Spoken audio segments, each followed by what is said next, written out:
He was a morbidly obese surgeon destined for an operating table and an early death. Now he's a rebel MD who is fabulously fit and fighting to make America healthy again. This is Stay Off My Operating Table with Dr. Philip Ovadia.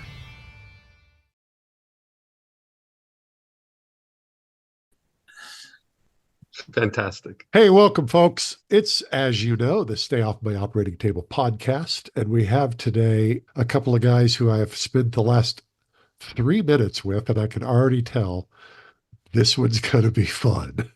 Oh, yeah. I love it. And we're going to talk about put your seatbelts on. One of my top, I think, my top two favorite things in the world. One of them is meat. So let's talk about meat. Phil, introduce our guests. Yeah, I came to the right place. Yes, indeed. This is really, I think, going to be a great episode. John and Yuda, who I've known now for, I don't know, quite a while, we'll say a year probably, or maybe even a little longer.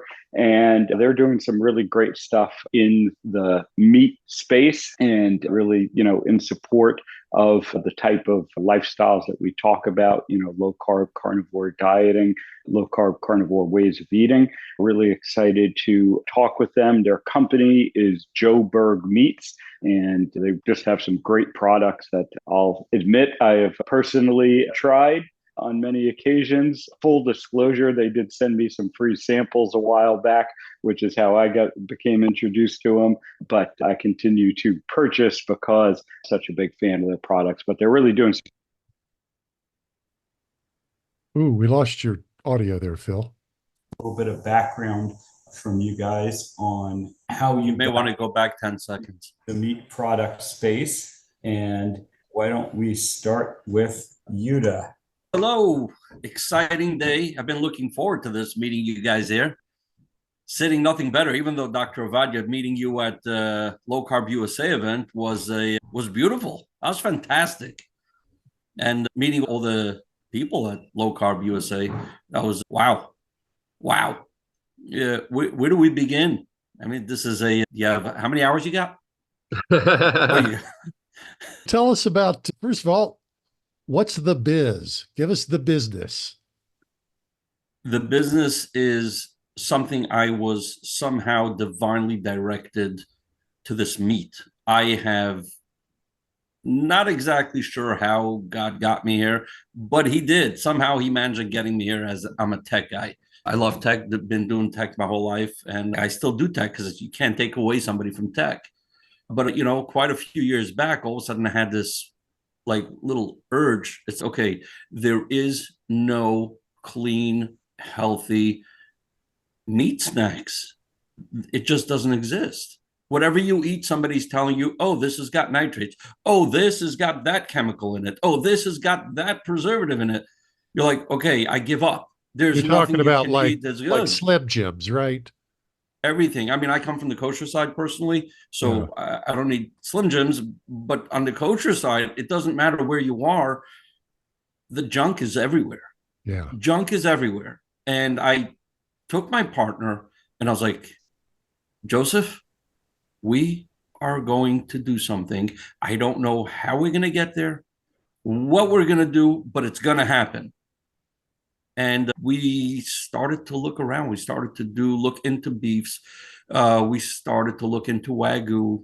We were playing with Wagyu for a little bit because Wagyu is known for its healthy amino acids and for all its beautiful omega-3s and its fat content. And then I was introduced to David Liebesman, who is the original founder of the name Joburg, who then took over and built a factory around him. He is originally from South Africa. In South Africa, somehow, yeah, go ahead. That's the Joburg. Okay. Yes. Thus the Joburg, and for Johannesburg, and he makes the best South African, what you would call a South African jerky or biltong. And we tasted the product. I'm like, I've never tasted anything like this in my life. This is the best snack. You could call it, a charcuterie call it, when you take a slab and slice off a slice, it's a charcuterie. It's a pastrama, or if you call it, if you know what a pastrama is. Nope, no idea. Okay. Basically a long salted, cured beef, air dried. But this was insane. I'm like, oh my God, I never tasted anything like it. Tender, soft, flavorful. I'm like, okay, what else? This is just, and I was like, okay, how do we do this? How do we produce this on a mass scale? Because he was doing it in a little, and we built a whole factory around the product. So in essence, whoa. Let me get this straight. You started with this product from this guy that already had this thing, but he didn't have a factory.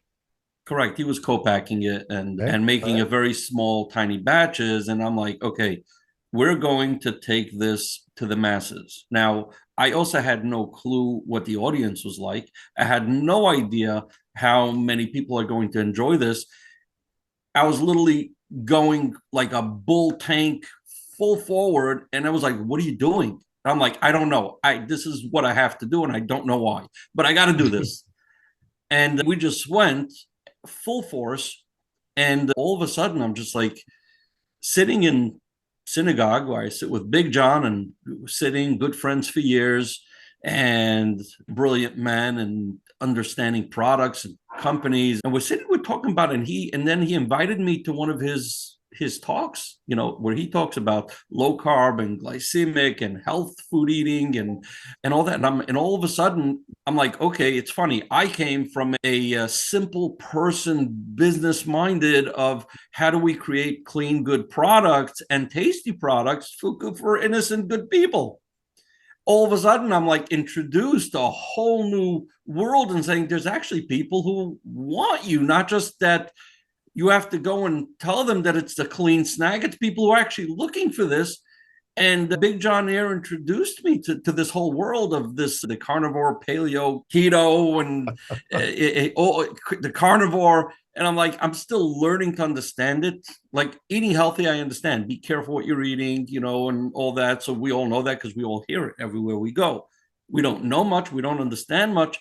But all of a sudden, I'm sitting over here and I'm like, the biggest surprise was at the Low Carb USA event where, I'm showing up with a product and I've, no clue. I figured I'm going to do the same thing. I'm just going to tell them, here, this is a good product to try.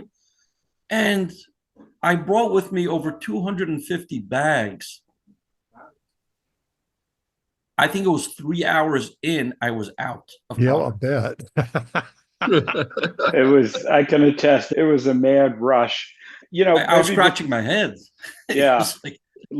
Before we get into all of that, why don't we get John's story, John's background, and then I certainly want to circle back and dig in a little bit more, Yuda, on, how you jumped from the tech space to the meat space. But before we get there, let's get John's story out there. They can understand, I want the audience to really understand, how all these sort of forces came together to make this happen. Sure. Great start, Yuda. I got to follow up on your coattails a little bit. So just briefly, I grew up in Los Angeles. All my family are doctors. My father taught at USC Medical School. My father was an internist in Beverly Hills, and my grandfather was a doctor. My uncle was the head of Chicago Medical School. I was pre-med at UC San Diego. And after my first quarter, I knew it wasn't going to be for me, but my degree ended up in economics, but I got into health and nutrition just after college when I got married and I had my children. My son came home from school with allergies, and I was like, what's going on here? What do they serve? They give him all this junk. So I came up with an idea to bring in nutritional products into schools. And I founded a company called You Are What You Eat in 1990. And we ended up selling to mass market. And we were part of the, when you see like a health food section, so to speak. Now I have to backpedal from that because, my mind was in the 90s, those were health food sections, which I don't believe they're so much healthy today. But at that time, we were putting the nutrition bars and in the marketplace and developing those products in the market. And we built an Inc. 500 fastest growing company in 1998. And I've been in marketing, consulting, food products since in various forms. And about a year and a half ago, my son said, you have so much knowledge, you have to start giving seminars on all the nutrition and health. So I started giving seminars here in Brooklyn. And I really got into I studied a lot of people through the years, whether it was Dr. Ovadia or Ken Berry or Anthony Chaffee. I went to Dr. Edie, a lot of the people at the seminar. And it's so honored to meet you personally, Dr. Ovadia, because I watched so many of your videos. And it's just amazing. So I put all this together and just started to want to help people live better life in our community, which is, they call it vitamin K, which stands for on Shabbos, which is kugel and kishka and all the stuff that really don't have vitamins. And we want to try to switch people's diets and try to help people. Okay. You're speaking to an utterly ignorant Gentile here. So just remember, don't give away all the secrets. I'm not asking for the secrets, but what do you think keeps us healthy and going? What do you think keeps us off the operating table? The Sabbath afternoon kugel and kishka. What is it? Kugel and kishka? I have no idea. Well, kugel is potatoes drenched with seed oil and whatever salt, spices, and overnight baked. It's it's delicious. It's delicious, but possibly the worst food. And kishka is probably one of the things a little bit better. I mean, it's the intestines of the animal. Well, that was used to be. We don't. Nobody's not eating like that. It's just dough. I know. It's a dough with a animal fat based spices. It just tastes good. This sounds like the Jewish version of a haggis. Probably. Which is just the most disgusting stuff. I apologize to my Scottish friends. Correct. I understand why the Scots have been warlike for their entire history. They've been forced to eat haggis. So. Oh wait, there's something that's really good. John, I was just going to kind of back up the story a little bit. Talk about how you got interested and involved in low carb to start with. What is it that brought you there? Because you said, you were selling these nutritional products. So I started my first seminar. And so I ended up studying a lot of alternative medicine, homeopathy, herbal. I studied a lot of diets, macrobiotics, and many things over the years.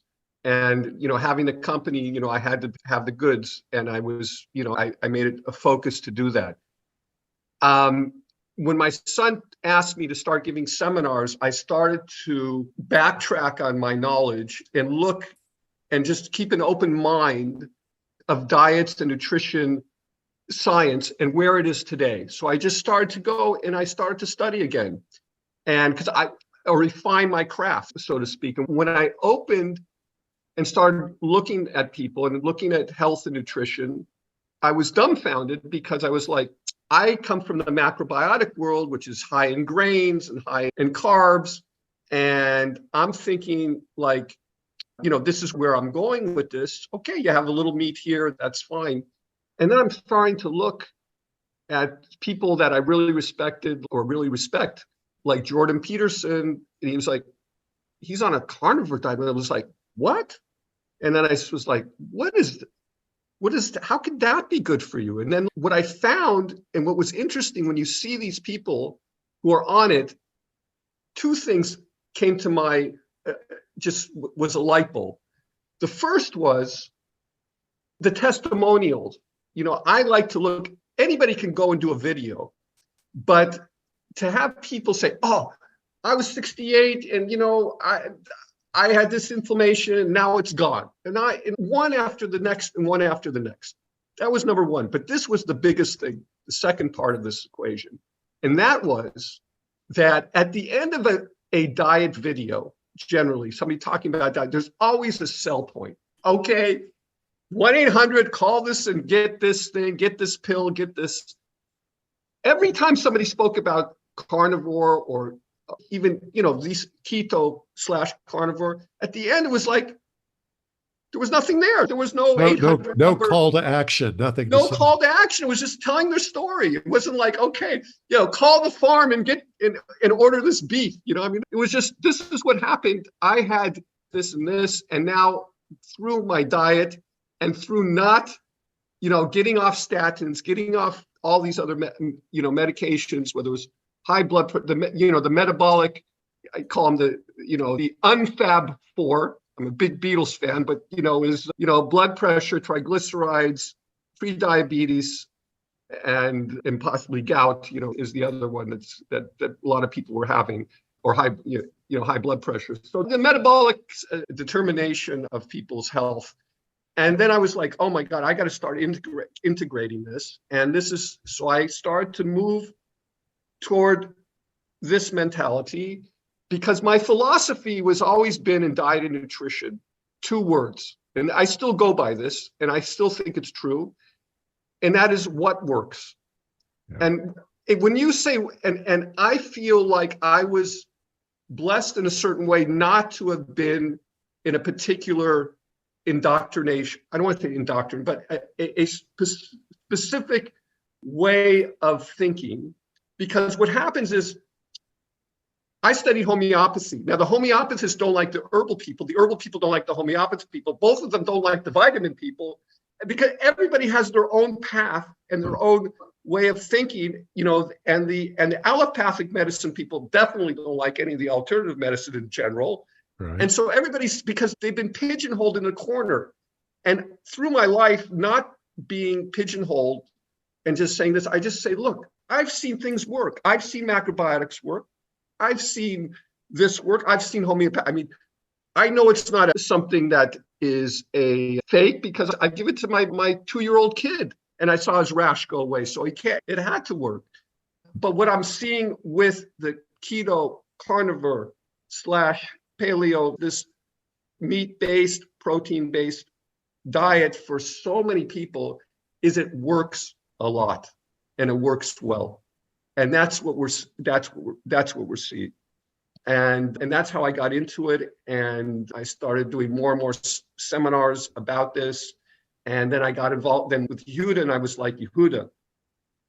So my marketing background kicked in, and I was like, Yuda, you got to stop the supply side, which supply side in business is just, I create a product and I supply it to a distributor who supplies it to a market, and we hope we're going to get it off the shelf.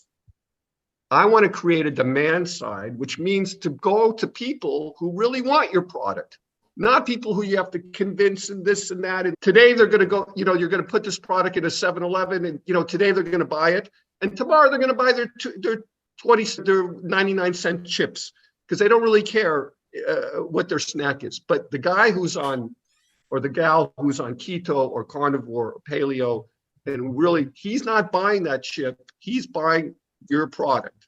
Yeah. And so that's how I sort of directed the company. I said, listen, there's a huge audience. Now we see that it looks like keto is 23 million strong and growing as a base people who are ascribed to this diet lifestyle. And not only is it huge, they love, you don't have to go and beg them. So there's 3, and I'll give the baton back after this. I say there's 3 types of marketing interactions. Those who need you, but you don't need them. Those who you need them, but they don't need you. And those in the middle, you kind of need each other. But the best position to be is, of course, where they need you, but you don't need them, so to speak, where they're coming after you for your product. And this is what it is here. People really love your product. And this is where we moved the company to, and I've been able to thankfully help and direct it into this area so that we can be around people with like-minded thinking and help people in the snack market, so to speak, which I'm not I put that word in quotes. It's not going away. As difficult as we can push people to, just eating a meal and not snacking, it's not going to be the way the world works, especially with travel, with people's schedules. So this product and these type of products are going to continue to be huge, or fulfill a huge need in that area. And we're very glad to meet you and your team and be a part of it.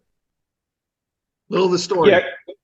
I mean, like you said, rather than call it a snack, right? We'll call it a convenience food, right? Because people that are doing, diets that are centered around animal protein, you need sometimes those convenience foods. And as you just said earlier, there isn't a real, the options that are out there are not great. They all seem to have, the stuff we don't want in it.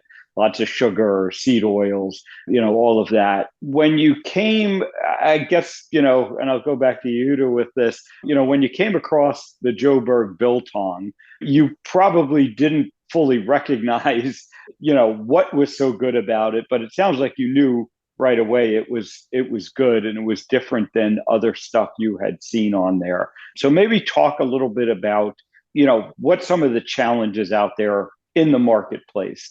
What is going on with the other stuff that maybe someone who says, okay, I'm going to eat a animal-based diet and, I can go into any convenience store and I can find some beef jerky, that should be good, right? And talk about why maybe it's not going to be the best options. And then maybe that will lead into what's a little different about the Biltong generally and the Joburg Biltong in specific. Dr. Ovadia, absolutely. You just gave me, ADD amount of information to go over. And I will. I knew this was going to be fun. Right up my alley. And I'm going to try to address them one by one. But if I go off topic. By the way, I have to interject. I don't even know how Yehuda's on this call right now, because I tell you, I've never met a guy who is doing so many things on one time. I don't know how you came into the right time. So I'm very impressed, my buddy.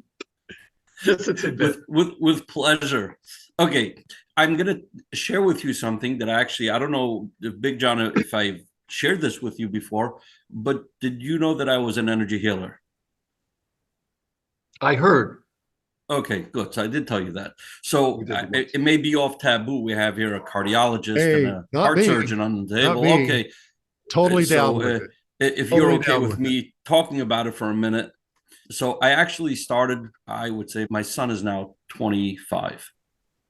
And he was about less than a year old. And he took a Winky and was choking on a Winky. And I had no clue what to do. I learned first aid once. I was a lifeguard. I'm like, but what do I do? I'm like, my wife was freaking out. Everybody was freaking out. And I was trying to just stay calm. At the end, we got it out. And my son is 25 now, to tell the tale, or he doesn't remember. But anyway, within a year, I learned to become an EMT. I joined the volunteer ambulance corps, and I volunteered as an EMT for about 15 years. One of the things that bothered me as being an EMT, I looked at myself as, obviously comfort, security, helping, doing whatever you can to help the patient in need. But one thing that bothered me was I felt as a glorified taxi service, because there's nothing really we can do as an EMT other than comfort them, give them some oxygen. I can't administer, I can't give medications, nothing I can do. And I remember coming out once out of a call and I bumped into a spiritual friend of mine, and he tells me, he says, you can do energy healing. And I'm like, sounds like hocus pocus to me. What is that? And he introduced me to a book or two. Within a few weeks, I was already practicing and doing this. Obviously, I never took money for this. I've done it as a hobby and as a service. I've been doing it now for about 15 years. One of the things that I do is you do muscle testing. Doctor, have you heard of muscle testing? Mm-hmm. Yeah. So when I met, hearing about this, so doing this energy work, and being aware of good products and bad products. So you kind of muscle test each product. You're like, is this really good or is this really not good? And you test and nope, no good. I'm like, okay, I'm going to eat it anyway. Okay. When it came to this biltong, I was introduced to it, and I don't know why subconsciously I did a muscle test and asked, is this a good product? Is this healthy for me? And I got a confirmed solid yes. And I was like, very interesting, very cool. Not knowing what to make of it, but I was like, okay, it's a healthy, good food. Done, finished. Now that I've said this part, so being aware of healthy, being aware a little bit of, being consciously just, try to avoid foods that are bad for you. Try to avoid things that are not good for humanity in general. So going in this direction of trying to create, where my push was to create a product that can give an answer. Now, you as the consumer have a choice where you don't have to take something else. You don't have to say, I'm limited to junk, or I'm limited to a product that has even other products, Biltongs. I'm looking at it and I sacrifice by not putting in preservatives into the product. I have no preservatives in there in my product. I have no nitrates. I have no junk. Even the apple cider vinegar that we use is, apple cider is not a regular vinegar. It's a step up. And then you're using organic. It's even more of a step up. Every single other product where you're dealing with a regular consumer, to them, it's all the same. They don't know the difference. And I'm looking at it and I'm scratching my head. I'm like, oh my God, this thing has preservatives in it. This thing has nitrates in it. This thing has soy sauce in it. This has Worcestershire sauce in it. I'm like, what other sauces do you want to put into it? It's just a clean carnivore product. Why are you filling it with things? Can you not figure out how to make it taste good without adding all those ingredients? So that's where I go. I'm out of the box thinker. So from there, I've already taken it to the next level. Like right now, we are focusing on making all the different salamis, all the different Italian dry whole muscle meats, like what people know as the braciolas and braciolas and the capicoles and all these fancy meats that are usually in charcuterie boards. And anyone who's careful with what they eat stays far away from it because of the nitrates that are in it. These products are unified with one thing. They are all made with what? The one word everyone knows, nitrates and nitrites. Everyone knows that. Now, here, doctor, you're going to help me out with this one here. There's a product out there which is called celery salt. Have you heard of it? People use celery salt, which was grown. They use it because it's a fast-growing vegetable or root, whatever you want to call it. It grows, so they plant it with nitrates in the ground. So now they take something that's already pre-filled with nitrates, and now they're grinding up the celery salt and putting it in and saying, oh, it's a natural product. No, it's nitrates. And the USDA is actually now coming out with that. Even by saying that you have celery salt, you cannot say you have no nitrates in there. So our focus is creating products which are 100% clean. We are not going to use celery salt. We're not going to be using nitrates. All the products we're going to make is all going to have natural products with no nitrates, zero nitrates. But yet, sorry, I don't think I can say zero nitrates, because I think meat in its own merit has a bit of nitrates naturally in it. So nitrites, whatever it is, but added, nothing added. And that's really the goal, is to be able to give luxury food to even those that are careful and say, oops, can't eat the salami. Oops, can't eat the meat because it's got in it the stuff that scared my living daylights out of me. And that's what we want to focus on. Now, why don't you ask me another question, how I got about this? I was going to ask, and then, you've sort of, the next step is there's different qualities of meat that you can be putting into these products. And I know you guys have also gone, what I would say is sort of above and beyond to make sure that it's good quality meat going into, you're taking good quality meat and you're not adding a bunch of crap to it to end up with a great product. Very well. Thank you, Dr. Vaja, for reminding me of that. Yeah. Yes, now, highlighting that. Maybe just also, because our audience might not be familiar with Biltong, right? Here in the US, which is where a large part of our audience is, it's not very common. They are familiar with Jerky. And so let's highlight the differences between jerky and biltong, first of all, because I think it will help people to understand what you're trying to do, what you're trying to accomplish. So first, when you're dealing with a clean product, you start with the ingredients first, which is the core product. So the core product is actually a pasture-raised, grass-fed animal. So these are and they are also mostly, these are non-NOAA antibiotics, none of that stuff. We take them from farms that come from South America, where we know that they're all natural, where they don't have the pressure that the local American farmers have of actually injecting antibiotics and feeding them grains and corn and everything to fatten them up. These are more simple farmers out in South America, which, yeah, they're, smaller animals because they're pasture raised and they have large spaces and they're all grass. None of them finished with corn or anything like that.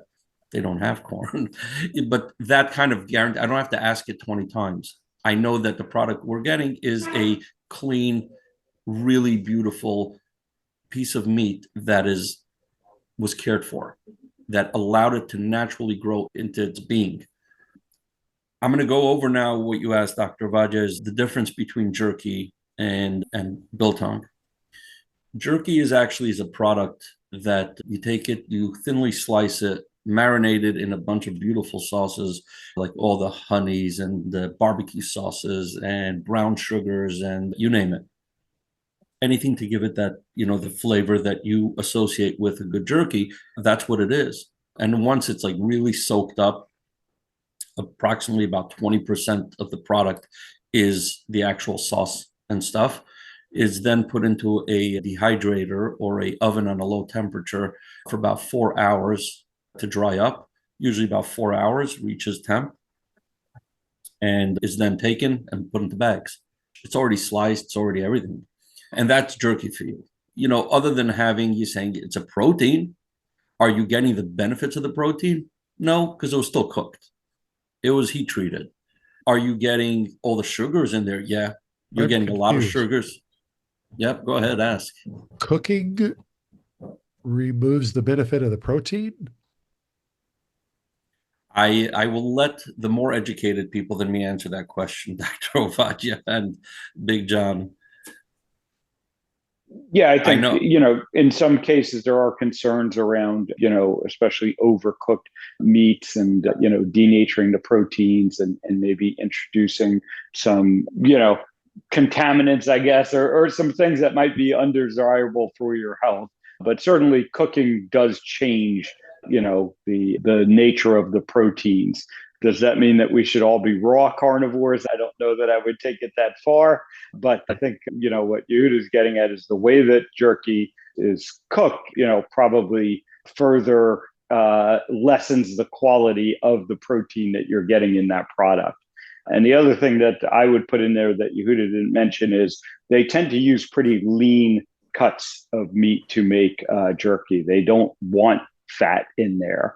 So it's, usually going to be a very low fat cut of meat to start with. Okay. All right. Thank you. Also, I think there's the B6 and B12 that is in more of the raw product rather than the cooked product, which is cooked out. Is that a true statement?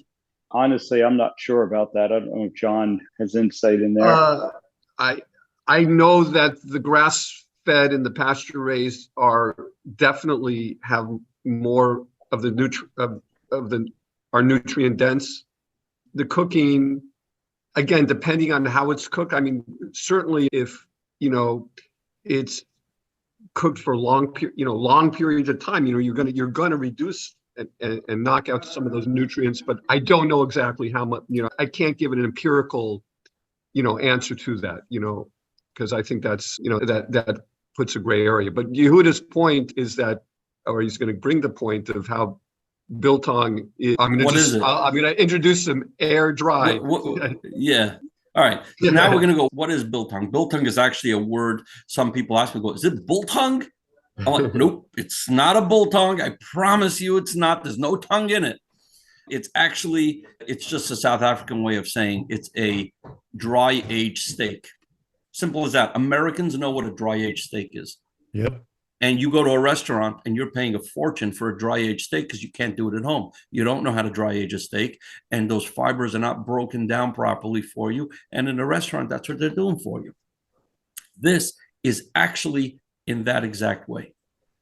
The biltong is a steak we slice up literally. It's a 1-inch steak that is then put into a special chamber environment, which is temperature controlled and humidity controlled to get that perfect texture over a 2-week period. And then it is sliced, taken it like as if you're sitting in a restaurant. You're taking that big slab steak and you're slicing it up for yourself, and we put it in a bag. So what you're getting, it's a little more drier than what you would get in a restaurant, because that's the purpose. USDA has to have you have it that way. It cannot be too wet in the bag to be shelf stable. So this is a drop more dry, and it gives you that texture like a steak. Sorry, Jack, it looks like I'm boring you already. Oh, no. No, he's getting hungry. Jack's getting hungry. That's true. You're talking about dry aged. I read you. And I haven't had breakfast yet, so come on. Yeah, me neither. Okay, now talking about breakfast and dieting, Joburg, I said, okay, let me try this. I was going on bad eating habits already for a while, running to the factory back and forth, and busy with sleepless nights. You're just waking up in the morning. God, all you that are listening to this, I'm sorry. I beg for forgiveness. I've eaten my babka in the morning. And if you don't know what babka is, that is the most delicious chocolate yeast cake. Oh my God, it's amazing. Okay, that's what I've been eating for breakfast every morning. All right, until one day I said, enough. And I said, I'm going to do the Joburg diet. What's a Joburg diet? It's like, I just ate Joburg biltong every single day for a week and see what happens. It was a little hard to transform my brain a little bit, but I went on my own product, and I went on for a week, and I lost 10 pounds in that week. And the only thing you changed was moving from a dessert for breakfast to a meat for breakfast. Correct. Did you hear that, folks? Ding, ding, ding. Ring the bell. I've done that, and I'm going to do it again next week. So I did it for a week, and then I went back to being careful. So I actually cut out all my carbs except for, I still cheat on Saturdays. I still cheat. Okay. But next week I'm doing it again, and I want to see how much I lose during the week again, going on it for a week. So what we're getting here is you're getting. And how'd you feel also? How did you feel? Okay, so I'm going to do right now. Somehow this turned into an intermittent fasting type thing. I know I probably shouldn't even be doing that because I'm not really following anything specific. It's now New York time, 1:51. I have not eaten anything today other than 2 large cups of water and a black coffee. That's it I had today, and I am not lethargic. I'm not hungry. I'm nothing, because I'm just eating clean and healthy instead of bloating myself. So I just feel great. This has really been a life changer for me. So I kind of feel good doing it also. Yeah, Jack's laughing at me. Go ahead. I'm loving this because so often the folks on our show, right? So often the folks on our show have been doing this forever, and we forget what it's like to move from the standard American diet to a clean way of eating, and what an extraordinary difference it makes when folks do it. So I'm laughing. I feel clean. Pleasure. I think it's really cool. I feel I've never felt like this, to be honest. I don't feel bloated. My stomach doesn't hurt. Nothing hurts me. I'm not even usually at this point, I'd be falling down on my face because it's craving the carbs, which I usually gave it, and I'm not giving it. But because I starved myself from the carbs, my body doesn't even want it. He's just happy. He's just happy. Yeah, it's great to hear that perspective as someone who, again, you came at this sort of from a business standpoint, didn't really even recognize necessarily the health implications of it.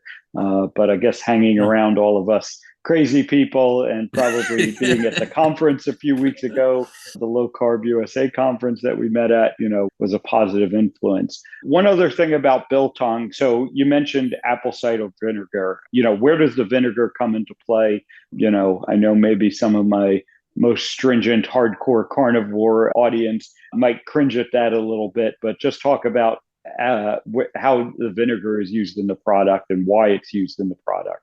Very good question. And I know because when I was at the low carb event, I've met a lot of carnivore diet people who were asking me about like pepper and asking about the vinegar and the ingredients. And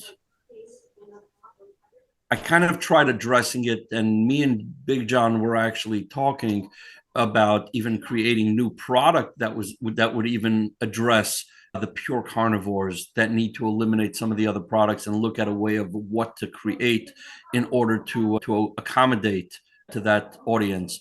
Being that this is what our goal is, you might as well make some more products to satisfy more people. So the apple cider vinegar is a kill step in the USDA process of what kind of step? Kill step. It's called a kill step to kill bacteria on raw meat. Okay. When you're letting raw meat dry and then you want to serve it to eat, usually it would have to heat up to 165 degrees in order to be safe for eating. But if you want to do that without it, there's actually a few steps that are actually done in it. Part of it is drying it. Part of it is putting in, even before we begin, we're putting it in a parasitic acid to kill any parasitics on there. Clean. It's like a water parasitic. And then the apple cider vinegar, not just that it's a curing agent that actually adds good flavor, but it also helps and reduce the microbials that are in the meat. So when you get it, you're eating a safe to eat product and not question, is there any microbials, being that it was not heat treated. I hope I answered that properly. Okay, let's turn to where the rubber meets the road. Phil, you've eaten this stuff. Thumbs up, thumbs down. Give us the Redditor review. Yeah, I mean, as I said earlier, definite thumbs up, and like I said, these guys were good enough to send me some free samples to start with, and I've gone back and ordered more because it really has become a go-to for me, like I said, as a convenience product, right? When I'm traveling or, if I'm not going to be able to cook a steak or, make myself something to eat and I want to have something available. This really has become my go-to there because it is convenient and it is a clean product that, I have no qualms about eating and no qualms recommending, to my followers now. Like everything, right? Give it a try is what I say. But, I think I think I see where it, fills in some of the gaps, some of the challenges that people have when they're trying to transition and then trying to maintain, this way of eating. We have to meet people where they are. And I know, quite frankly, some of my colleagues in this space will kind of say, you just eat your steak all the time. And, if you're not able to eat your steak, you just fast. And, but we have to realize that people need options, and people need what we might call snacks, and children. Right on cue, Yuda brought in some. Yeah, Yuda, what a good time. Yeah, my granddaughter. For children, I have no problem. You can put a bag of this in your kids, bag, a school bag. So they have snacks at school that are going to be much better than anything they're going to get on the market. Anything they're going to get served at school generally. That's what I like about it. And then, of course, I like that, again, they're doing it right. They're using well-sourced, responsibly raised meats, and they're not putting anything additional, any of the stuff that gets put into all these foods, maybe to help increase its mass appeal or just quite frankly, in the case of the sugars that get added to so many things, just to increase its addictiveness. And that's really my review of the product. I'm looking at the website, all three flavors. Here is the full list of ingredients, folks. Beef, apple cider vinegar, salt, spices. That's it. That's all that's in it. Got it. I got to tell you, all by itself, I love that already. I was thinking this morning about what I like to eat, and my diet consists basically of meat, coffee, dark chocolate, and I like salt. Yeah, salt, Really I think, like figures salt. prominently in most of our diet. I think that's great. Before we wrap up here, maybe talk a little bit about where you're going. I know you mentioned some of the other meat products that you're looking to develop. If you can, figure out how to do that in a clean way, which I know is sort of a guiding principle for you guys. So maybe talk a little bit about what the future of Joburg meats looks like. And a couple of new flavors, Yehuda, you want to introduce? Sure. Coming Let's soon? talk about it. Yeah. Yeah. Dr. New Vanya, you're flavors. talking about my granddaughter Hannah here is looking at you. She's whatever you're talking about, I want it. I want. She's getting excited. I want it. Hi, Hannah. Hi, Hannah. Oh. Say hi. I'm excited, really excited, forward thinking of creating some new product here. On the flavor side of the steak, we'll call it the steaks. The Steak three snacks. flavors are going to be 1, Korean barbecue. Yes, I know you're like, wait a second, how are you going to do that without sugar? Yes, I think, who was it? Doctor was telling me about different sweeteners that we're going to try with, like allulose, right? Is that good, Dr. Vaja? Seems to be. I would say jury's Remains to be still out, seen. but it seems to be one of the better. Yeah, I mean, it's not a sugar alternative. It is a sugar, but it seems to have some unique properties that might make it particularly interesting to people doing ketogenic diets. Okay. Then we're doing a black truffle flavor. This is going to be the biggest hit of all, truffle. I see some smiles there on that one. There's nothing like it out there. You like truffle? No, nobody likes truffle. Come on. Okay, I'll try it. All right. Oh, And like a chili lime. there we flavor as go. well. Now we're talking. Yes. Take the For truffle. everybody. Take the truffle out of the bag and double up the chili lime for me. Really? I'm all Really? there on that one.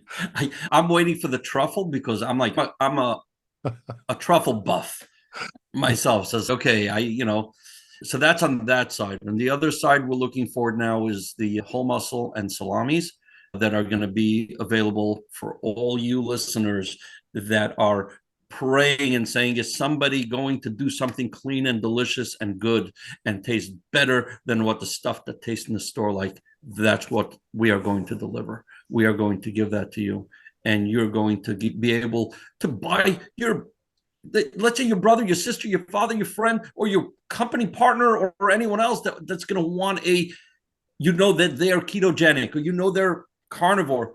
You could turn around and be able to buy them a charcuterie board right from our website.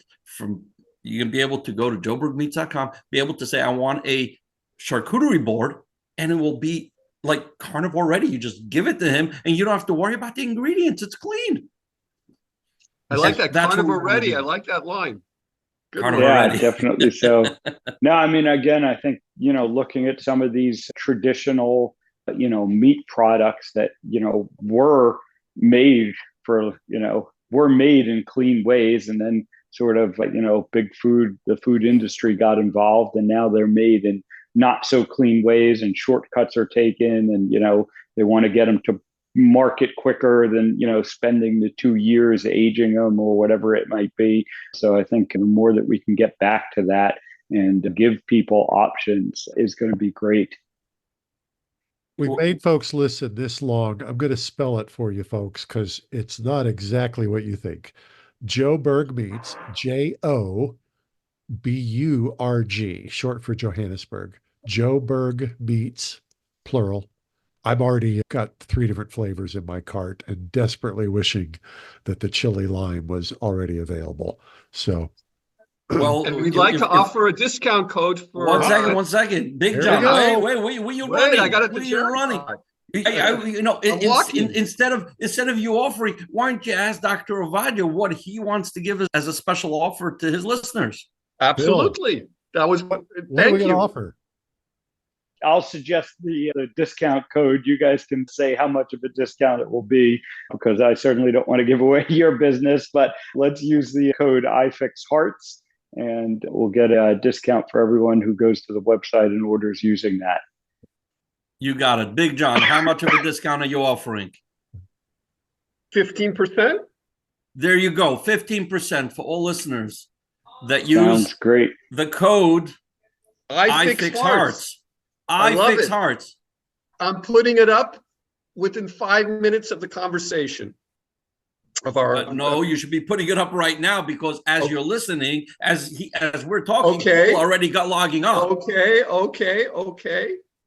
It's going up in 5 right minutes. now. It can be too late. Okay, yeah, now, because people are already going on there as you're talking. Love the enthusiasm.